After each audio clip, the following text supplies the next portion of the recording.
Thank you for joining us. My name is Roberta Smith, and I'm the president of the Alagille Syndrome Alliance. And today we're here to celebrate 24 hours of rare with My City Med. And we'd like to thank Jeff and Eden Lord for putting this wonderful awareness campaign on. And we're so happy to be a part of it.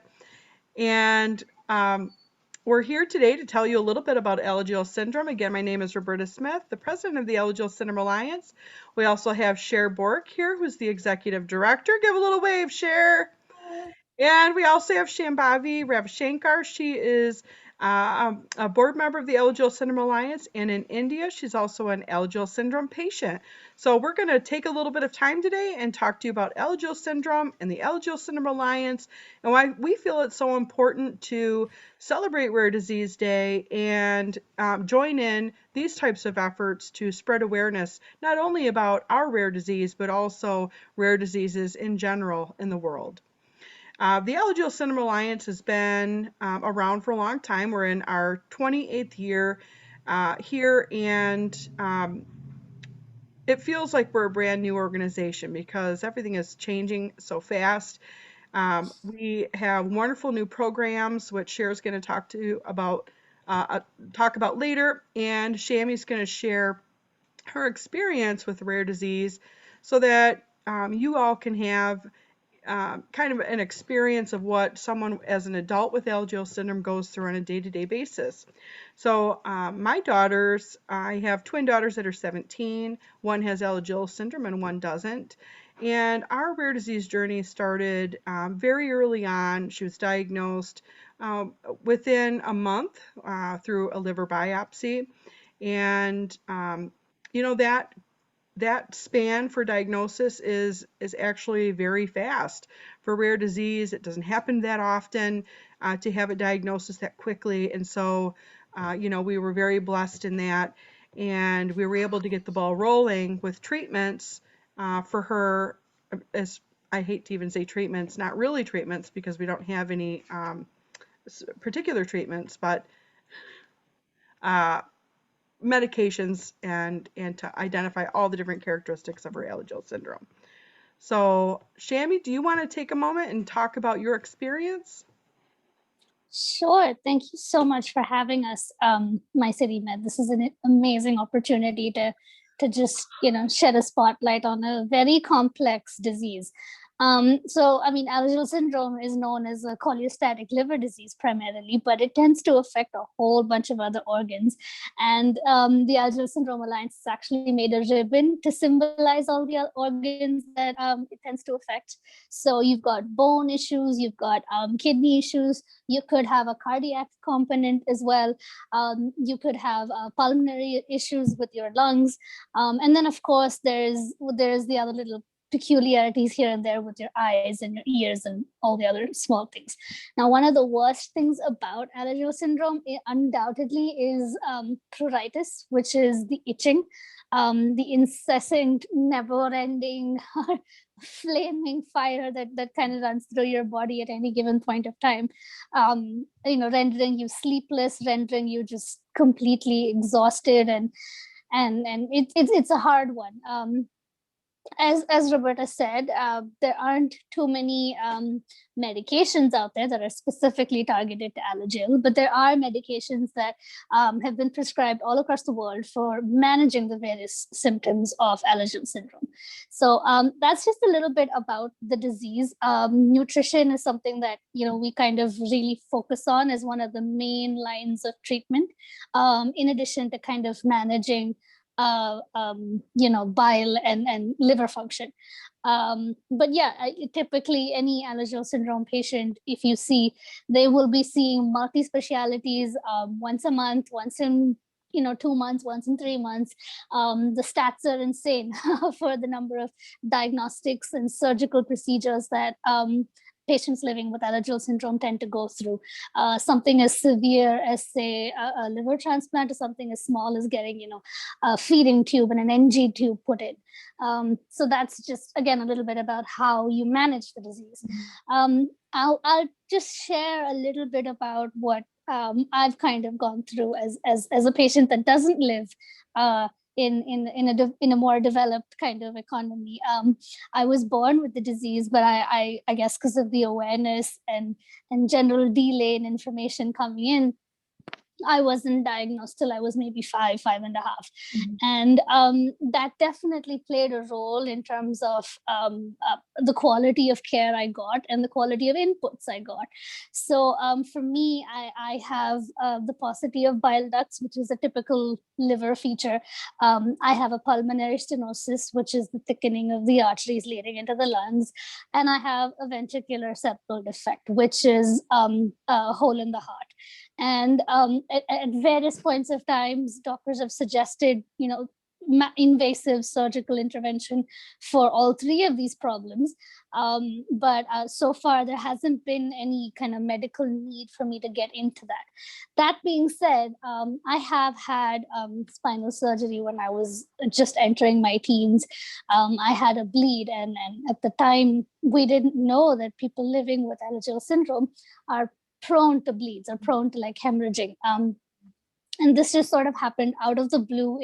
It just one day something in my neck felt like it was bursting, and I kind of just stopped feeling anything. I couldn't move any muscle, any limb, and it turned out that I was paralyzed. And so we had emergency surgery, and months of like rehab and exercises and complete bed rest for several months before I could kind of go back to normalcy, meaning going to school and like doing my day-to-day kind of activities independently.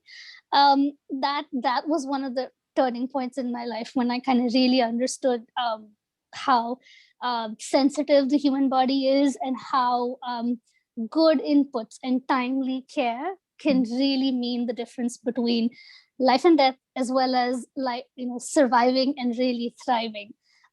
So that was just a transformative experience. I mean, coming so close to your own mortality, as well as coming out of it and really making something, making things work out. Where I am today, I have chronic pain and chronic fatigue, which is something that many adults with many different types of rare disease have. And it's very random. It's not something that I can control as to when it flares up and how it triggers and how long it will stay when it comes in. But it's definitely something that I am learning to respect and learning to accommodate and plan for as best as I can. I'm not, the medications I take are very minimal. I try to just be as, as safe as I can, even with that. But that's just a little bit about the disease, how we typically cope with it, and how I sort of lived with it up until this point. Mm-hmm. Mm-hmm. Thank you, Shami. Shami gives a really great perspective on how adults deal with Alagille syndrome, and also some background about Alagille syndrome. What we find is that adults with Alagille syndrome really don't have a guideline of care for this rare disease, and we find that to be the case many times with rare diseases, that adults that are dealing with it really don't have any type of guideline to follow. And also specialists for adults in rare diseases are very difficult to come by. For our circumstance, cholestatic liver disease, this Alagille syndrome is a rare cholestatic liver disease.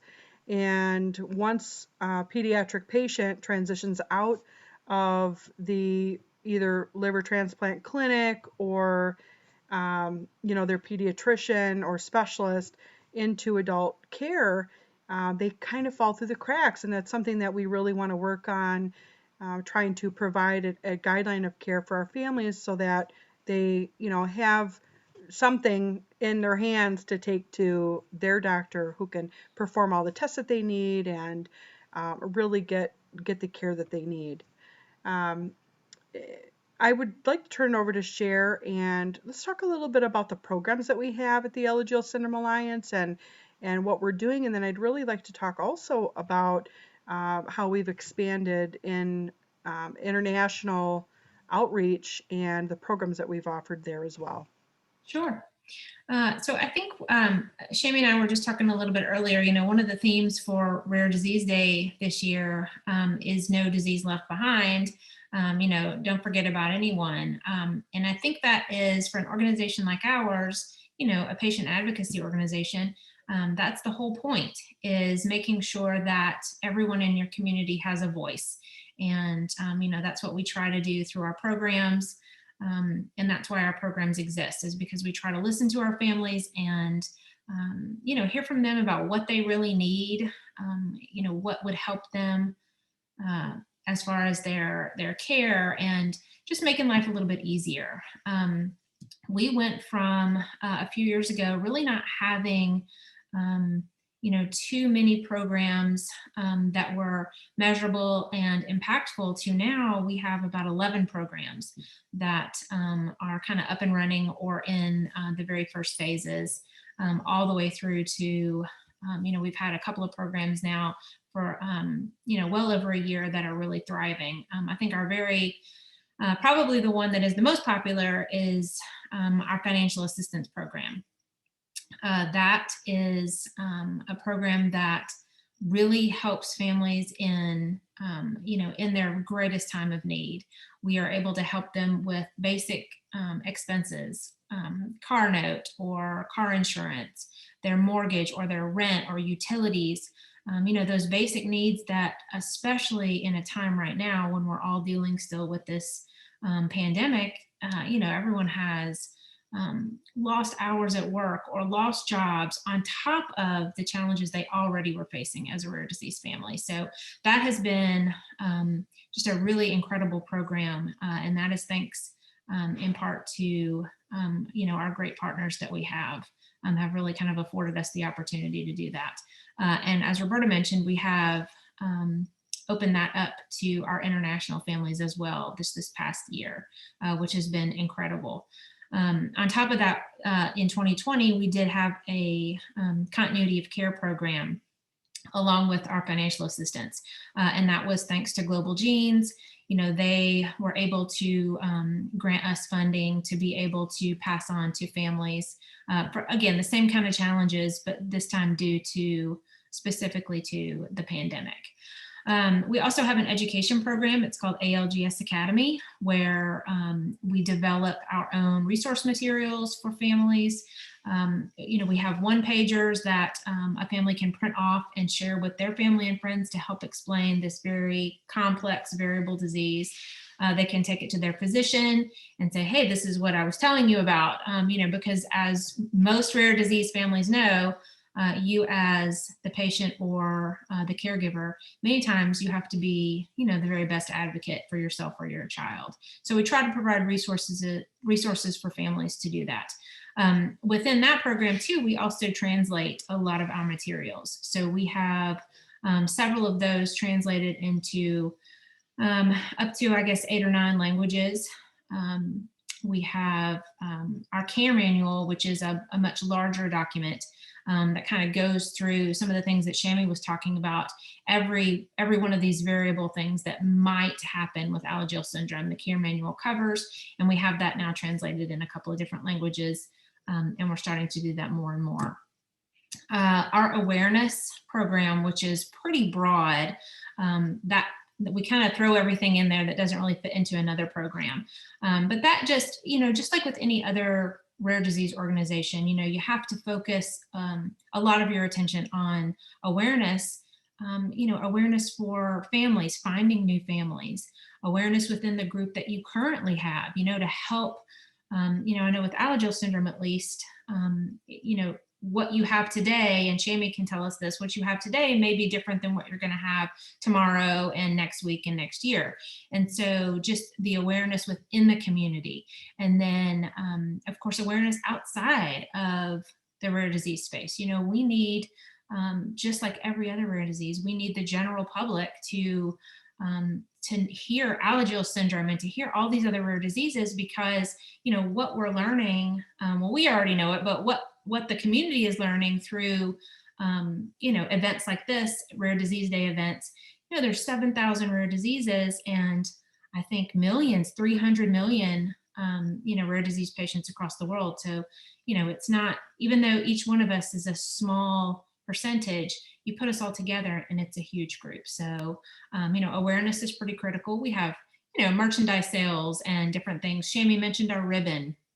We have an awareness ribbon that really encompasses, like she said, all of the different things, of the different body systems that might be present with Alagille syndrome. It's a beautiful ribbon.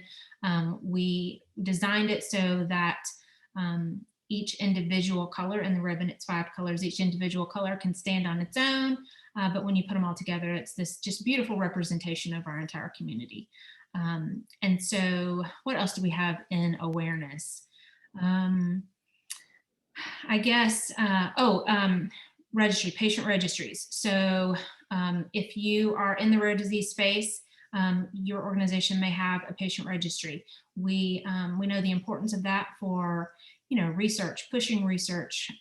We also have a natural history registry that falls under that program also that we support.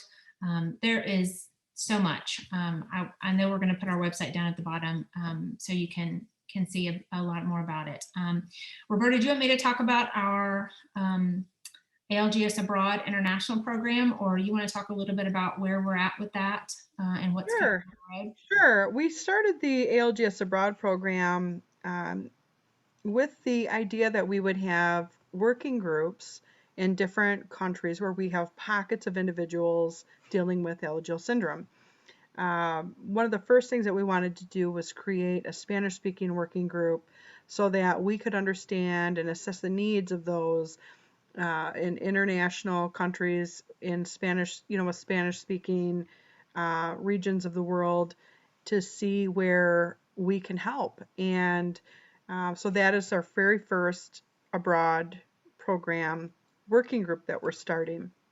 We also would like to start one in Italy, in the Netherlands, Canada, and really, take a few people, 5 to 10 individuals from that region and pull them together to really talk about the needs and the differences in medical care and insurances and how their medical systems work, as well as restrictions on medications or access to medications in the country, and try to really troubleshoot some of those issues. Along with that, there really is no financial help in many other countries at all, and we find that this is extremely difficult. It adds an additional rare disease burden to these families, especially when they're already struggling financially. And as many of us know in the rare disease world, financially being able to deal with the heavy financial obligation that comes with the tests and the visits and the numerous different studies and appointments is very difficult. So with the abroad program now, we've started with the Spanish-speaking working group there, and we've started a support group for that area as well as part of this program. We now have almost 50 Spanish-speaking families, anywhere from Peru, Spain, Guatemala, Argentina, Chile, Bolivia. It's amazing. It's amazing. And share, do you want to tell them where we're at with Italy? Yeah, so Italy is just kind of right behind.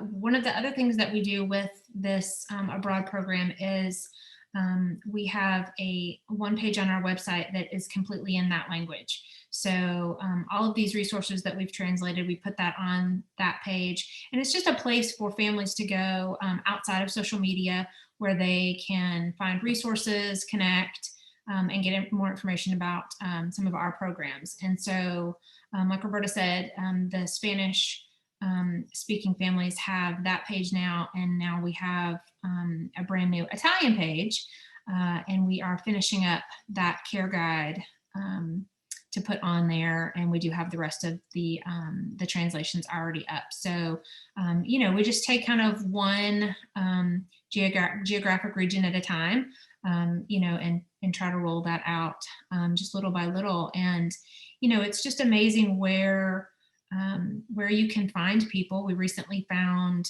a really large group of people in Egypt. and we had no idea that they were there. And so it's incredible to, when you uncover, like Roberta said, these pockets of families that they've kind of already found each other. And so it's exciting, and really something that is important to us going forward also. There's a couple of other programs too that I would really like to mention. We have a bereavement program that, whenever a family loses a loved one to Alagille syndrome, that family's they're still a part of our community, and their voice is still just as important. And we really try to include them as much as possible with, within all of these programs. It's so important to maintain those relationships and honor their loved one that they have lost. And so that's a really important program for us, the bereavement program. And then one of my favorite programs that we just started last year, it's called the Holiday Giving Tree Family Gift Adoption Program. That turned out to be a really great program. We're very happy with that program. Yeah, so that is during the holiday season, we have families apply to be a part of that program. They tell us a little bit about their family, and then all the family members, mom, dad, siblings, and then of course the Alagille warrior, they tell us a little bit about, the kind of gifts that they would like to receive. And then supporters within our community, it could be other families, it could be, there was a couple of partners that adopted a family. They read about the different families and then adopt one, and Roberta and I get to choose gifts for them based on what they've told us. And that was really, really fun. Just to be able to, we started it very small. This past year, it was a very small amount, it was $250 in gifts, but just to be able to, just send along something special was really, really awesome. I think we had about 15 or 16 families this year. So we hope we can grow that in the future too. The programs, we've come a long way with our programs. I think in 2018, we had just really one solid program. And since then, we have really expanded, and we've been able to do that because of our outreach and the importance of involving patients and listening to the patient voice and assessing what the community needs and trying to offer solutions to that. So, for nonprofit leaders who might be watching, it's really important to try to really get the pulse on the community, and you could do that in a number of ways. So let's talk really briefly about these surveys that we have done in the past and what they have helped us accomplish. Cher, do you want to talk about the survey? Yeah, sure. So in, I guess 2019, the years are kind of running together. As we were preparing for our international symposium and scientific meeting, we were fortunate enough to receive a PCORI award, and through that award, we put together a roundtable meeting. So in between the scientific meeting and the family symposium, we brought all the stakeholders together for this roundtable meeting. I would love, Shami, if you'll tell us a little bit about the PCORI involvement. Shami was one of our PCORI ambassadors that helped us facilitate that meeting, and then I'll talk a little bit more about the survey portion of it. But if you can tell us a little bit about the roundtable meeting and kind of PCORI's involvement there, that would be good. So PCORI essentially has kind of taken on the role of ensuring more treatments and more medical understanding of rare diseases. So their whole goal is to make research patient-centric. So that means literally bringing patients to the table when trials are being decided, when policies are being put out, just essentially making patients a part of the whole process. And so they have an award where if you're facilitating a session like this, that award is something that you can use for that session. And so that's effectively what we did. We conducted surveys, and we broke down those surveys into specific topics. And we further broke down the people who attended our scientific meeting and our symposium, and really I would say dug really deep into those issues. So it wasn't very peripheral. At each kind of working group, as we called it, as each table, there would be a patient, a caregiver, a pharmaceutical representative, a doctor who's treated some particular aspect of Alagille syndrome. And so we try to make the conversations very diverse. We try to ensure that different perspectives on each given issue were covered. And through that, we were able to really understand the needs of our community. And we were able to identify certain things that we hadn't really thought were that big in terms of the priority of concerns. I mean, everything can be concerning with a rare disease.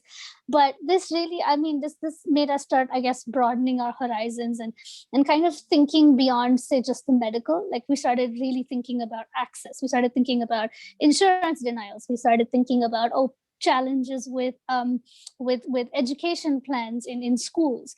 So that conversation was very informative, not just for us, but I think what it did was it created a kind of camaraderie between the stakeholders who were there. I mean, maybe this is a bit of a stretch, but I definitely felt it when I was in the room. I felt that that desire that, I need to do something. I need to be a part of this. I mean, look, you probably have never met a patient with the disease you're researching or you're drafting policy on, or and to put a face to all sides of this complex ecosystem. I definitely felt that sense of let's do this together, and so that was the end result of that roundtable and the PCORI award. Yeah, I mean, it really, that particular roundtable meeting, it sort of strengthened our community as a whole. It's the first time that, like Shami said, the first time that maybe a researcher, a scientist, or even someone from a pharmaceutical company has sat at the table across from a family and really dug down deep into the issues. So the surveys that we conducted with our families prior to that meeting, those surveys really kind of were the content for the meeting. So from the surveys, learning what was important to our families, all different aspects of our family. So it might have been the caregiver, it might be siblings, it might be grandparents, or it might be ALGS adults like Shami. We took all of that information and came up with, I think, about 8 topics of concern, real challenges, and presented those at this roundtable meeting. And part of the PCORI method is not just, hey, here are the challenges, but it's, you sit there and you talk about it until you come up with some potential solutions. And that's really what we were able to do. And so by the end of the day, Shami and some of the other ambassadors would come up and report to the whole group of what the findings were at their particular table. And those surveys have been, and we've conducted several since then, and those surveys are just incredible, for the data that we need as an organization to better serve our families, to better inform science. I mean, it's so important. I encourage any family listening, always take a few minutes to complete a survey if it's, applicable to you. Other organizations that might be listening, surveys they're easy to do, they're easy to put together. And then, of course, we try to translate our surveys into a couple of different languages as best we can. Which sort of just adds more, again, we're talking about the patient voice, and what we've learned through our international program. Yes, everyone with Alagille syndrome has a lot of the same challenges medically, but when you start talking about geography, the challenges are so different. And so you really have to hear directly from your families in those locations to know what they're going through and how you can help them. So surveys are absolutely critical to us, and have, we always talk about how, we know our families, our board is made up of, Alagille patients and caregivers, parents. And yes, we do know the community, but to really see it in black and white and to put percentages, and then a lot of times we have questions that have open answers. So a family or whoever's taking it, an adult, can just type out their answer. And that's when we really start learning. We love the percentages. We love to see, like yesterday we posted a rare disease truth that from our guilt survey, that 84% of our community that took this survey deals with guilt. So we love those percentages because those are impactful, but we learn so much from the open questions where a patient or a caregiver can really tell us how they're feeling or what they're struggling with. So those are critically important, those surveys. And I will say also, surveys are not only a tool to understand, the needs of the community as far as medical, but they're also, as an organization, a tool we can use to better our organization on different levels. We can see the value that we're giving to our families, if that value is really meeting the needs, or do we need to change what we're doing here? We can also go outside of that and look at, how is our outreach? Are we reaching the amount of families that we need to? What's the best way to reach them? So it's doing surveys also to understand how we're doing as an organization. And Cher, if you want to pull up some of those surveys, I'd like to go through just a few of the comments at the end where the guilt survey is. We put free text form in those surveys when we ask some questions. And what we learn is, that we have a lot to do, not just in Allegeal community, but in rare disease. We learn we have a lot to do to address, I would say, to address mental health, to address adult care, and like I talked about earlier, adults falling through the cracks. It doesn't just happen in Allegeal, and Allegeal families just aren't the only ones dealing with, heavy, heavy, heavy financial burden that goes so far beyond the stress and pressures of just dealing with medical appointments. We have found, people are losing their jobs, or they're making choices between supplements and vitamins or dinner. And these are things that we need to change as a rare disease community together. And so I think organizations need to understand they have a great opportunity to take surveys. So I think we do 4 to 5 surveys a year, and we just plan them in, and we really kind of plan them for what we're dealing with. Do we want to increase our outreach? Do we want to check and see how successful that is? We'll do a survey about outreach. Or if we want to focus on adults, we did an assessment for adults last year, which was, man, it was amazing to read. So share. We are, you know what? The Mac is thinking about it right now. It's coming. Do you have that? Yep, I do. Let me just. Okay. There. Okay. We're sharing all our secrets. We are. We do know, though, the 24-hour it's a lot. We did our 24-hour awareness in January, so we commend this effort. Yeah. Well, I think Jeff and Eden were smart to break up their 24 hours. They did. We did. Well, we stuck ours all together. Oh. Okay. Shammy was on for probably 18 hours of it. All right, we're almost there. Okay. I really do. Also, I want to share a really wonderful story. So after the surveys, we'll move into talking about a family that we have in the Philippines and Shammy's experience with that family.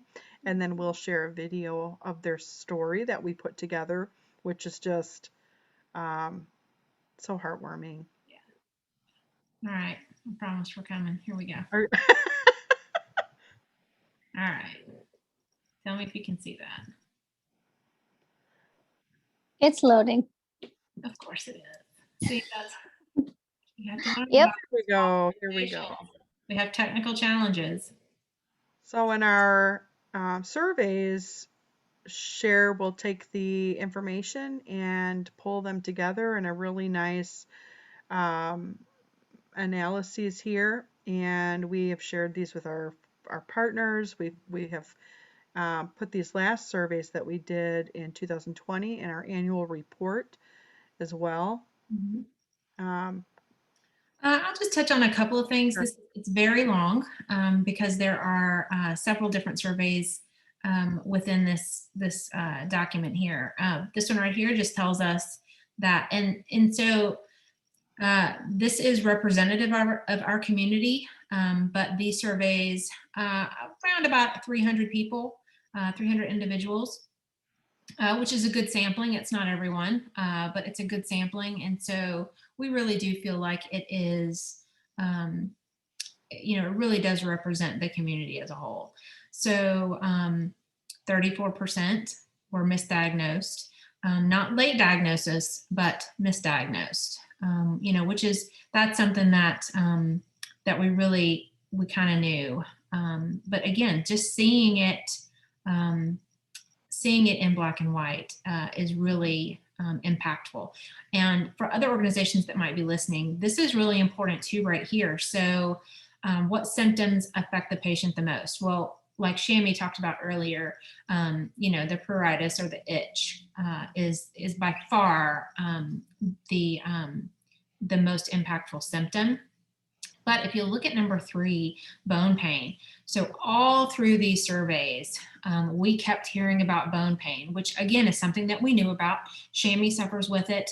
It's something that we knew about, but I don't know that we really realized until we had these surveys how it was impacting the community. And there's no research on this particular aspect of Alagille syndrome. So we're taking these surveys and we're trying to use this data to, find research that's going on that may be applicable, or get someone interested in doing research on this, see how it translates into other diseases. So anyway, there's so many things that you can do here. It does allow us also, when we understand some of these um, different priorities in the community for itch, for example, or bone pain, for example, it allows us to do spin-off uh, surveys with deeper dive. So we now have more data about those things from surveys that we've in turn created based off of this. And Mhm. we have been able to approach different research groups with that data and ask, do you have interest in this? Yeah. Would you consider looking into this? Mhm. So as an organization, it gives us a tool to really take to our partners or our trusted researchers and scientists to spark interest as well, which rare disease organizations are always trying to spark interest. So this just gives us something in hand. Yeah. This page right here is something that Roberta really wanted to see. She kind of had a feeling that some of this was going on, especially these last 2 questions about stopping medication or discontinuing it because you thought it wasn't working, and then also on the flip side of that, continuing to take it just on the off chance that maybe it will work. So those were that's really interesting and impactful answers there on And that. the significance of this, I'd like to talk Sure. to for just a moment. The significance of this is out of 7,000 rare diseases, less than 350 rare diseases actually have a treatment. Mhm. And what that means is patients are taking alternative means to deal with symptoms that they're having rather than something to directly affect, uh, one of the symptoms itself. And so this gives a good understanding of even if you don't have a treatment and medications are given as an alternate, even if the medication isn't specifically for that particular symptom, what do people do with that medication? Do Mhm. they trust it? Is it really working? Do they start taking it and stop it to see if it's really helping? Do they take it just hoping that it helps? Do they stop taking it because they don't feel like it helps? So this is something all rare disease organizations should try to understand. This gives leverage to um, really support the need for treatment and what people are doing, the lengths that they're going to, trying to utilize medications that may very well not even be helping.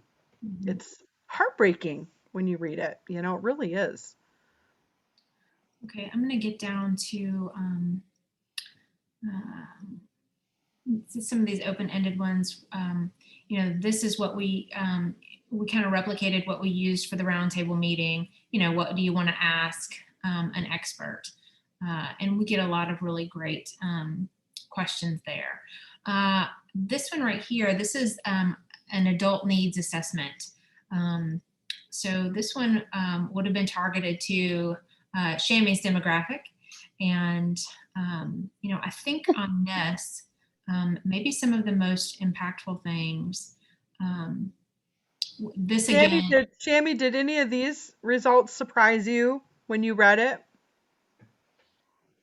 I think I was really surprised to see confusion and brain fog and difficulty concentrating. Mhm. Um, I mean, I know we have families, you know, within our communities who, you know, the Alagille syndrome warrior tends to have things like ADHD, and I know you can hear of it with kids, but I haven't heard, or maybe this was new to me. It felt so good to know that I wasn't the only one who kind of Mhm. just felt a little loopy, or had days when just I would be reading the same sentence again, and I would be dumb as a doorknob. So yeah, I just think that surprised me, because all the focus typically tends to be on the organs, and making sure that they're functioning. Mhm. um, Not nearly as much focus on these other things, like you rightly pointed out, bone pain, Mhm. mental health, these aspects, not too much focus till we started looking at these survey results. Mhm.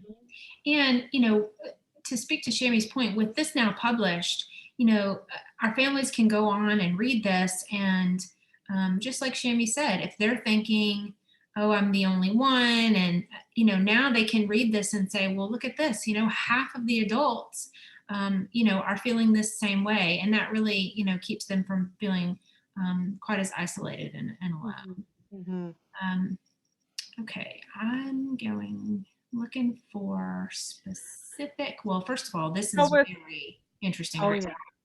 now.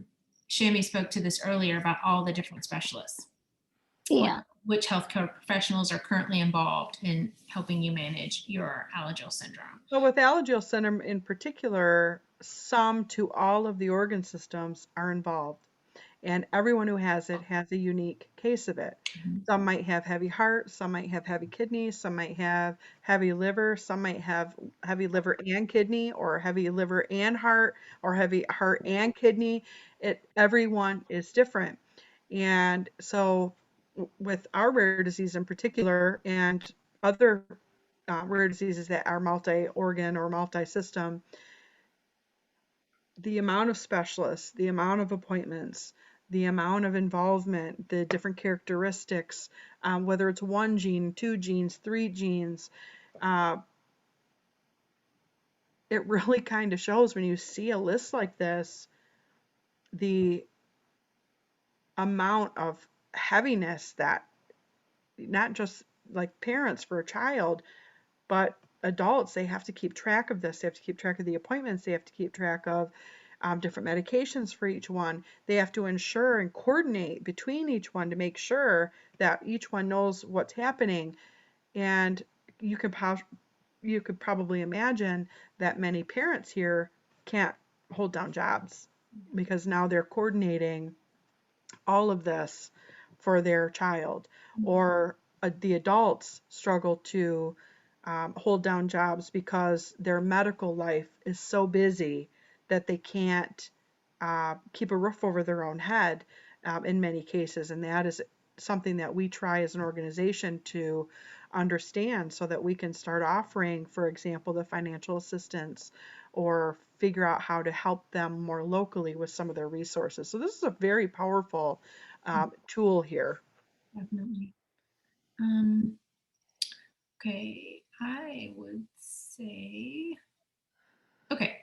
So when talking about adults, you have to think about the impact, the long-term impact that a rare disease has on not just how they feel, but every aspect of their lives. This right here, this screen has to do with employment, and you know, um, close to 40% say that they've had a significant impact in their ability to earn an income because of their rare disease. And then just some of the reasons at the bottom, what has impacted their ability to work. It's like Shami talked about, the fatigue, pain. A lot of times that's bone pain, sometimes it's other pain. It's just, again, this is an incredible tool, and just incredible data to have, Mhm. to inform us and anyone working in Alagille syndrome. I know Roberta wants me to get down I to do. Guilt yeah. was, I want to get to the guilt portion because I want rare disease families and organizations to understand there's a- there's an extreme amount of guilt felt by rare disease families for a number of reasons. In rare disease or chronic illness, medical decisions have to be made all the time. When you are new in this new diagnosis, you're suddenly making decisions on something you know nothing about. Whether it's for a surgery, to say yes to a surgery, and then you're signing waivers, to say yes to a medication you've never heard of, to say yes, I'll make this appointment, and now you have a burden of trying to tell your boss that you can't make it to work. The amount of decisions is unbelievable. If you have children and one has a rare disease and the others do not, or another does not, now you're making decisions to, uh, you know, focus on the child with rare disease, and uh, you carry guilt if you're doing okay as a parent for this child. Every single day, this decision making and um, back and forth with schedules, appointments, parenting, trying to be a good spouse, dealing with the house, financial burden, we find that these decisions and this all consuming new life is guilt ridden. And it's something that we really wanted to talk about in our community. And it was just unbelievable to read these. Heartbreaking. When Cher and I sat and read them together, we cried because how do we address this and tell families you're not, we all we could do is say you're not alone, and we can work on how we can implement new tools or professionals to help us really help families shed this heaviness so that they can move on and find happiness in their life even through this difficult time. Yeah.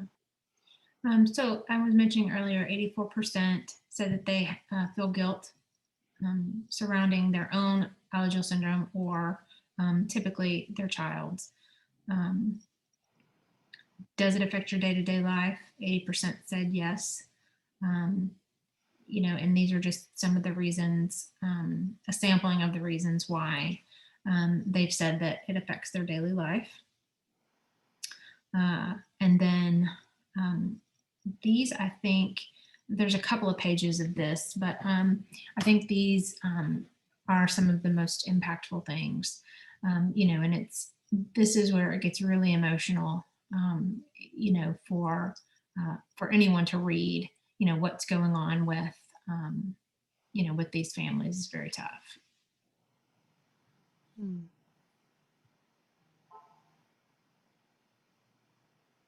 And this goes, even talks about, the guilt that a parent has.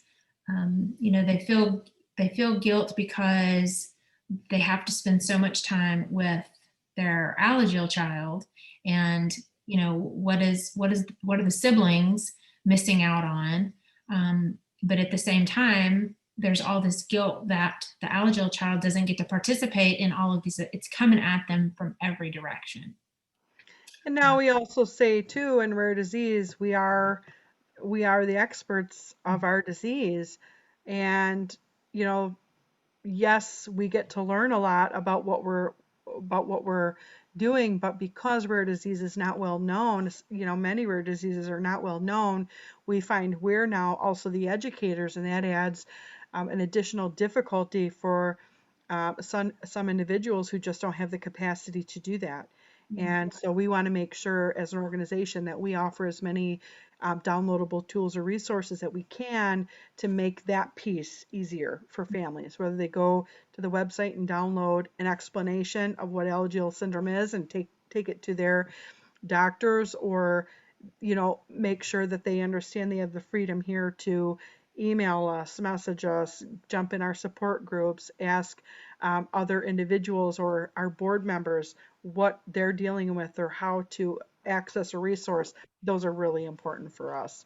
So this survey has been very powerful, right along with a lot of our other surveys. And so we just really encourage you as a family, like Cher said, to please, if you see surveys for your community, take them. If you see surveys for rare disease in general, please take them. And then also for organizational leaders, consider doing this. And if you need any help, give us a call. We'd be happy to help you. Yeah, absolutely. I also just wanted to say, as someone taking these surveys, and I did take a couple of them, it's also a good opportunity for you to take stock of what's going on in your life, because oftentimes you wouldn't have even thought that you're going through something so actively, because you're just trying to get through it, and you're not really sitting down and trying to understand it and really think it through. So maybe there are solutions that you're missing and things like that. And so I personally found that when the questions are so pointed, it just makes you stop and think, and then you can seek more, you can advocate for yourself better, you can put words to things that just oftentimes don't have the right vocabulary to explain. And this isn't just a mental health thing, this is even, how do you explain bone pain, or how do you explain the guilt that you feel as a caregiver or as a patient? So if you don't take the time to kind of think and stop and think, you can't ask for better, or you can't seek the right resources. So I would strongly urge you to take surveys if there are any, kind of coming your way. Along with surveys, we try to do our best to get families engaged on many different levels. I really want to talk to you about that for a minute, in kind of two areas. So for families who are dealing with rare disease, there are many, many ways to get involved. First of all, you do want to try to find an organization that is, servicing families dealing with your rare disease. Try to support that effort, whatever it is. And if you don't have the money to give, it's okay. It doesn't mean, that you can't help. There are so many ways that you can help and be engaged. And let's talk about that for a minute. What are ways that families can really get engaged, and why is that so important? Shami, as someone who has come into our organization, Shami has now, aside from myself, the longest standing board member, and was a junior board member for 2 years, and now has been on the board for 2 years as a regular board member. So 4 years with the organization. Can you talk about what you see as a board member and how families, um, can get involved, but also on the other side, sitting on the board, what you see and how important it is that they do get involved? Well, I mean, I can start with the reason why I got involved. It was a total lack of companionship, a lack of belonging, just a sense of, why am I here on this earth? I mean, there's no one like me. And it just started with that and some random Facebook rabbit hole that I went into it. And I kind of stumbled on the Alliance by mistake. And well, it wasn't a mistake, but I didn't intend to look for something like the Alliance. I was just looking for anything, shooting into the, and so when you're that isolated, you shouldn't stay isolated is what I'm trying to say. You should search. And now, because I know we're batting on social media a lot, but there are a lot of websites apart from social media where you can get access to organizations like the ALGSA. So in terms of why families and patients should participate and how they can participate, every single like, every single share, every single comment that you put on, say, an organization's post or another family's post, it creates a sense of community, for one. For another, it means that the nuances of living with a rare disease is getting captured. So the way I have, how the way ALGS affects me is different from the way it affects Chloe. Now, if let's say I'm the only one who's talking about it, we're going to miss all the unique things that Chloe has to say, or that, anybody else with the condition has to say.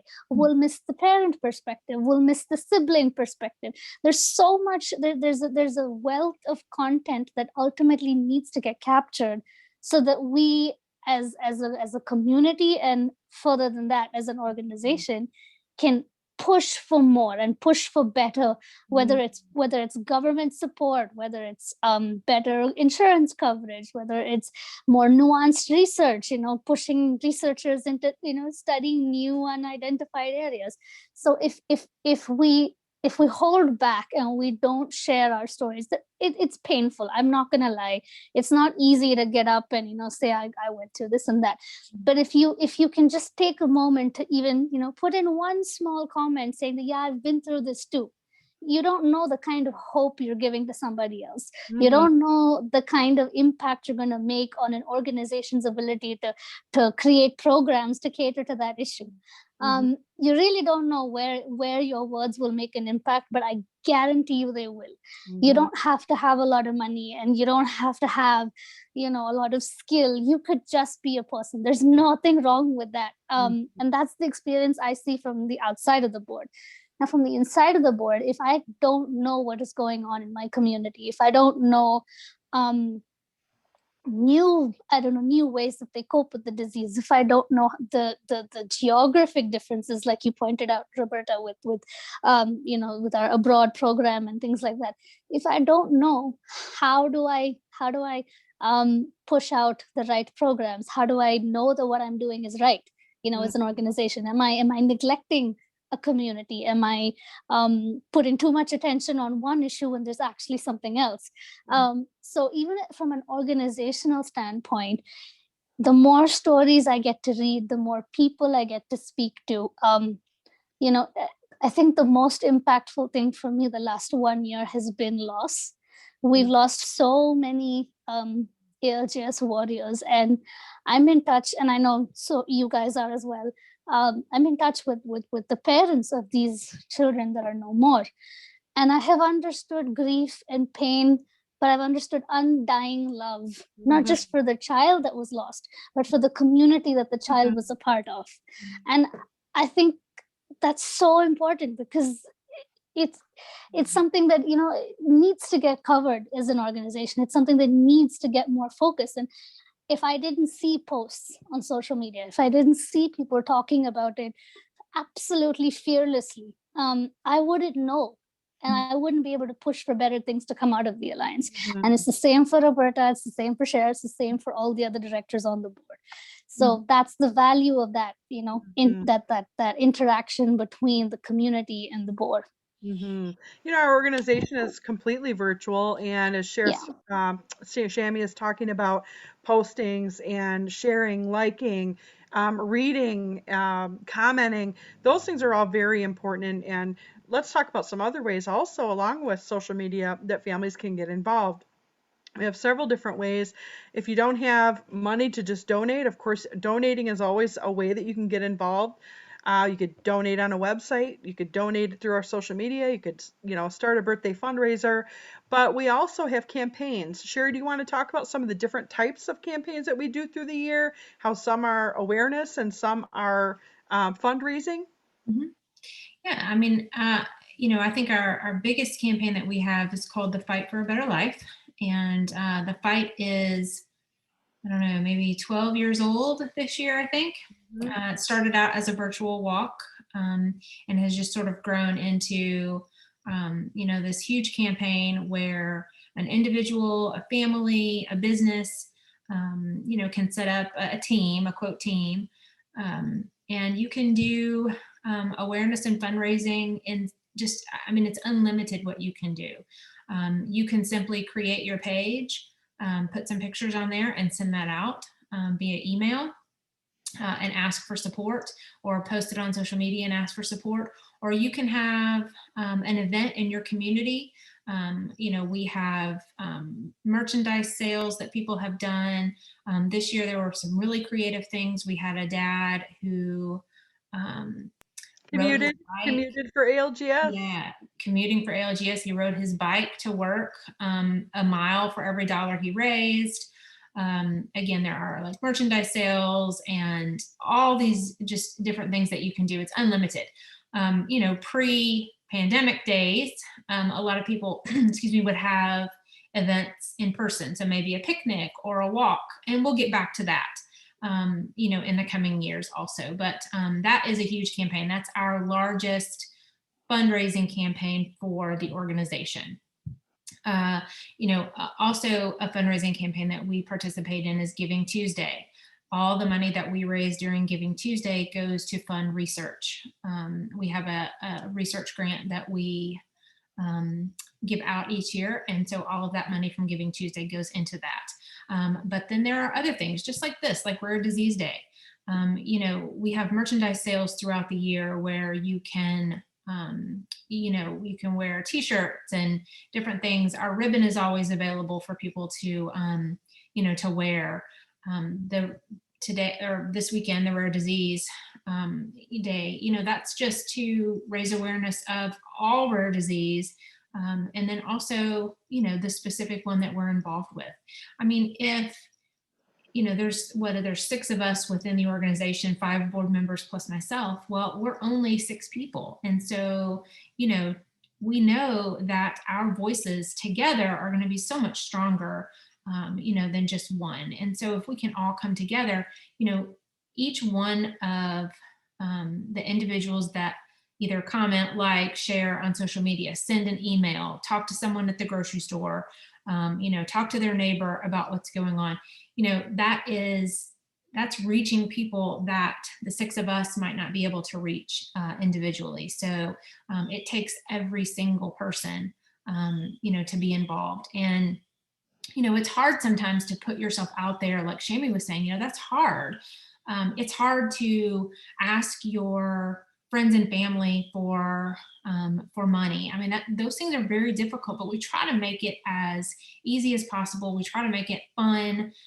We want our events to be something that everyone enjoys doing, enjoys being a part of, gets excited about, looks forward to, wants to promote. Outside of fundraising, we do have our family symposium. So every other year we have a long, I guess it's 4 or 5 days of a scientific meeting plus a family conference. And, I have only been able to go to one. That was the first one a couple of years ago. And it is an incredible event.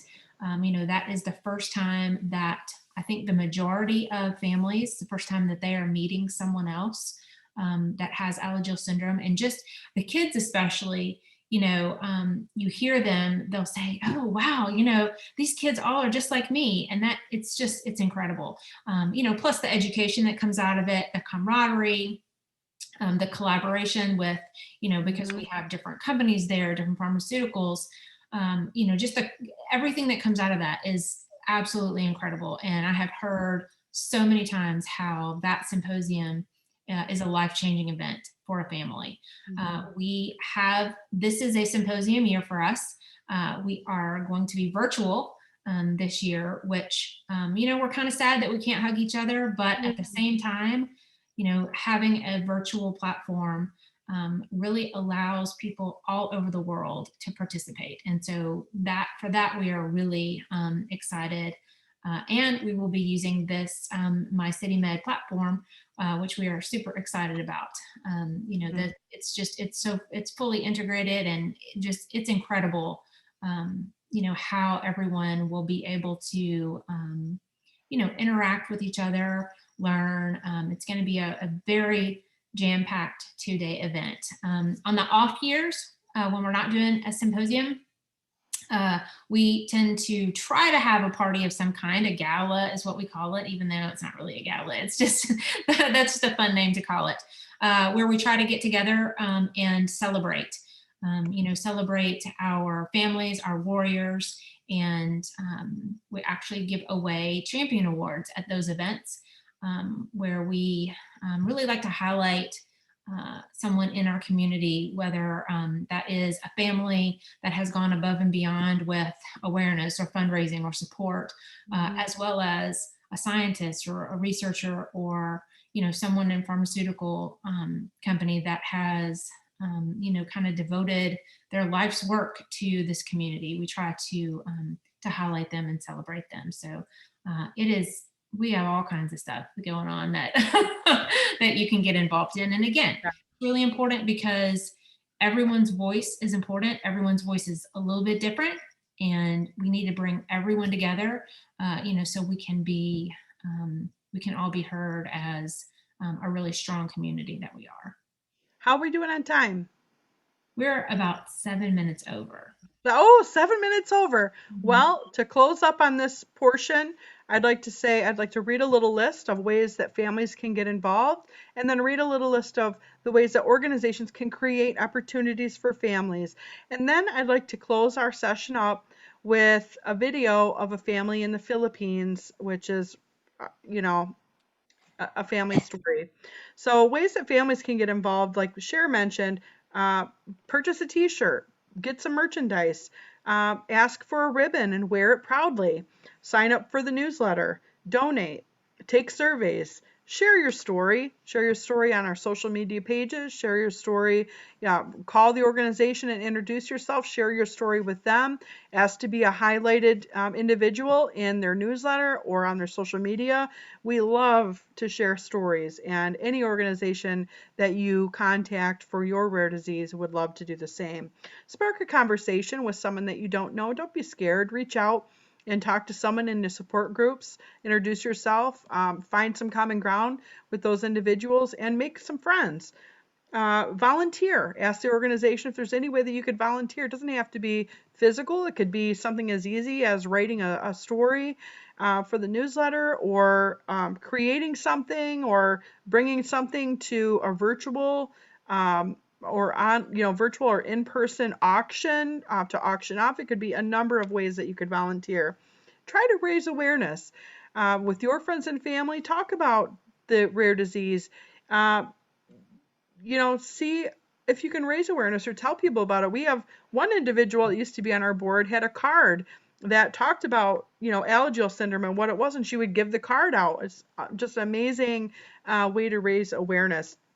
Get involved in political advocacy. If you want to talk on the Hill, there's lots of ways that you can do that. Find an organization or talk to your organization, and they can support your effort to do that. Because I can tell you many rare disease organizations don't have a large capacity, and they have to sacrifice in one area to do in another. So not all of them are able to do political advocacy. Call your local newspaper, have them run your story, and then share that within your community. Network for the organization. Do you know a celebrity? We all need a celebrity for the organization to bring attention, and use a celebrity's platform if we can. Or maybe you know a scientist, or maybe you know a doctor, or a particular specialist that would like to learn about the rare disease, ours or yours, or any that you might know of. Reach out to other families and just offer support, offer an ear, ask a question, spark a conversation in the support group. Are you a business owner? Would you like to sponsor an event? Sponsorships can be as low as $100, $200, $250, just to get your name out and help your, as a business, or even sign your business up to do Amazon Smile for the organization that you support. It's just a small efforts like this that really make a big difference. And then also, if you know any other individuals that have larger businesses or, corporate businesses that would be interested, that either offer grants or community grants or would consider sponsoring something on your behalf, do that kind of networking to help, because we always need help in something like that. And then if you're a leader of an organization, try to offer different ways to, uh, let families engage. And without offering them, families won't engage if they don't have the opportunity. So create merchandise to be sold. Create a ribbon if you don't have one. Start an awareness day. It's super easy to do that. We would absolutely help you with that if you need to. Make sure that you're always looking for people to sign up for your newsletter. Offer different ways that people can donate. Um, Put the ask out to share people's story. Ask people if they would like to share it. Spark a conversation. Get into the community and introduce yourself and your organization. We're always trying to cultivate and build, and that's extremely important. Offer ways that people can volunteer. Different opportunities for raising awareness. For our organization, we did toolkits on how to raise awareness and how to fundraise if they wanted for certain types of fundraisers. Those are important as well. So just a few little action items. And well, any other last words, girls, as we run over our 1 hour slot? I don't think so. Thank you again, No, Jeff We'd and like we would like to close with the story of Roby Gale. all right.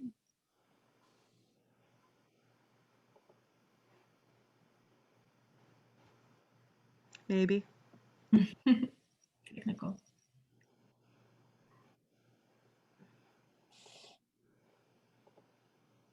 I have to say this story really. Go ahead. No, I have to say this story really shows you that you can impact someone anywhere in the world. You don't have to be sitting right next to them. Mm-hmm. Love them.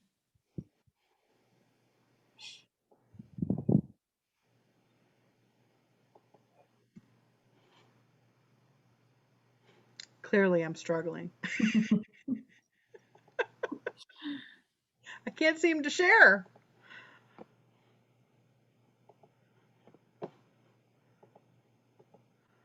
We're going to have to edit this. Hold on.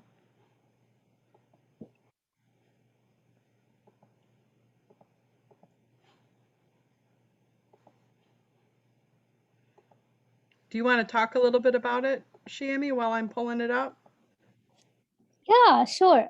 So I sometime in 2019, I got connected to this family from Philippines, and they were planning to come to India to kind of consult with doctors for their son Troy.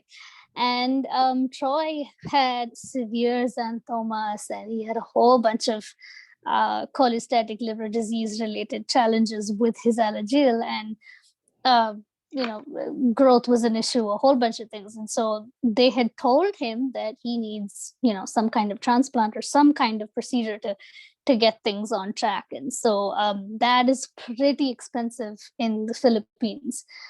And so they've managed to find a random Facebook group of people that come all the way from Philippines to India just for transplants or for any kind of surgical intervention, because it is cheaper and it's, I guess, easier for them to get the treatment in terms of holisticness here. And so she was coming to India, and she just kind of wanted to know the lay of the land. And then I realized that she is meeting with the same team of doctors that I have been consulting with since I was diagnosed. And I happened to also be in that city, the capital city, New Delhi, in India. And so when she came to India finally, I had the absolute privilege to meet her.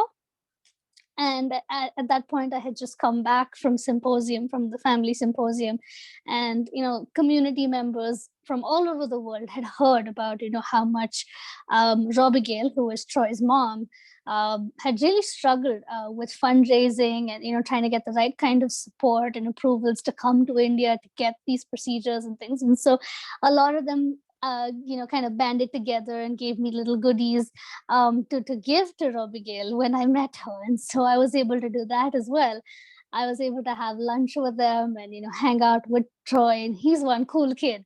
That was just a lovely experience, and I will never forget it. I will never forget his face light up when he saw cheese, which is something we share in common. So yeah. All right, here's their story.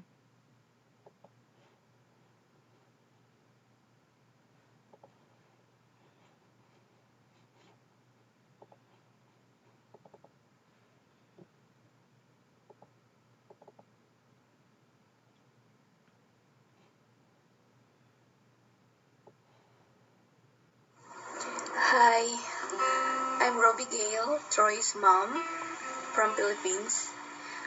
The day Troy was diagnosed of Alagille syndrome disease, I got terrified and devastated. He was covered in santomas.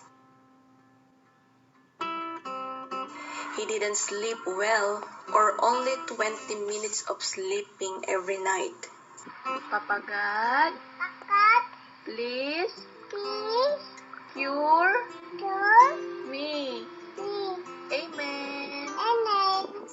Most of the time, he never sleeps, spending whole day scratching his whole body.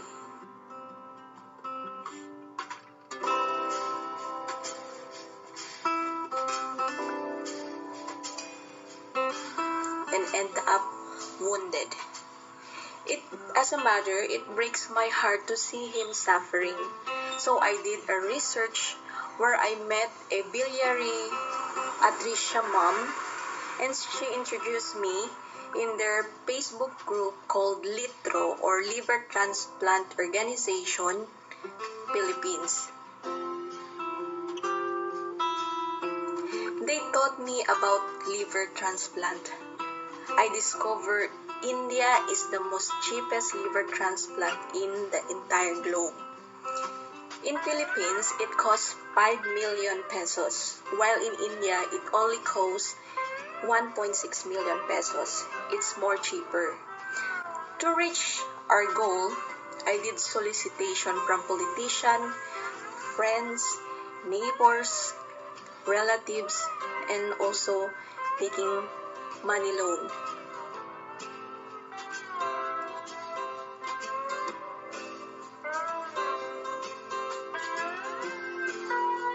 Our plane tickets are in my hands, so I'm excited but feeling nervous and afraid because we are stranger in India, and at the same time it's our first time to travel abroad. Moreover, there's a pinch in my heart thinking an innocent child at young age will undergo a major operation.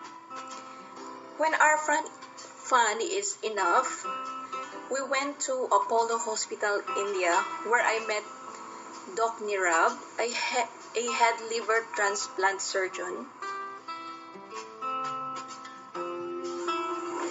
Upon liver transplant assessment for donor, which is me, they found benign liver tumor through MRI. So I was not qualified to donate my liver. So they need to deviate from liver transplant to diversion. I don't have any knowledge about diversion. Doctors told me that it has 80% of chances to have a normal life. So I allow the diversion because I'm eager to see him grow in a normal life. By now, we are already here in Philippines, almost 2 years in liver diversion operation. His lab shows fluctuating result and he is still jaundice. but no more itch, and he can sleep well day and night. Moreover, after diversion, he became glutton, who loves to eat and eat.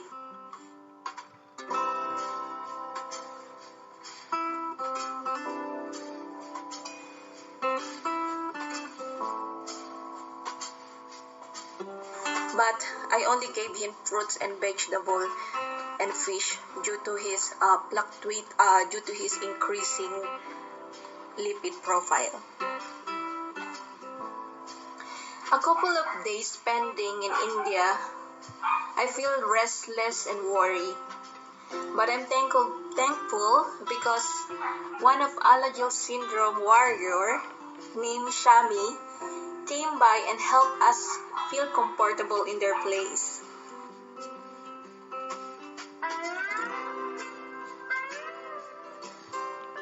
We eat and talk about her experience about Alagille syndrome. It is my pain and suffering somehow because curiosity fade away and camaraderie takes place.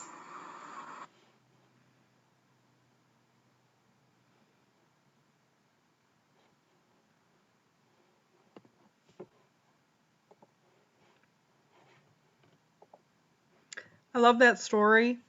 And, it is because of our organization that Shammy and Roby Gale were able to connect. And this is the magic of an organization, but also getting involved with the organization. If if Shammy wasn't involved and Roby Gale wasn't involved, we would have never been able to connect them. And so that's it.